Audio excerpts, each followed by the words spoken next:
Hello বন্ধুরা, আজ আমি বানাবো ঝিঙে ভাপা।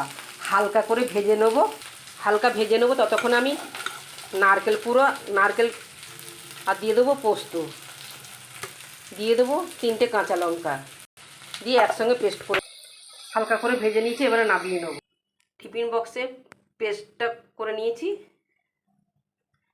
এবারে দিয়ে দেবো অল্প হলুদ, স্বাদ মতো নুন দিয়ে দিলাম, দিয়ে ভালো করে মেখে নেব। ভালো করে মেখে নিয়েছি। এবারে আমি এক এক করে ঝিঙে দিয়ে দেবো। ঝিঙেগুলো দিয়ে দিয়েছি, ভালো করে মেখে নেব।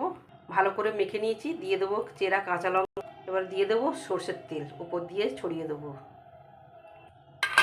এঁটে দেবো।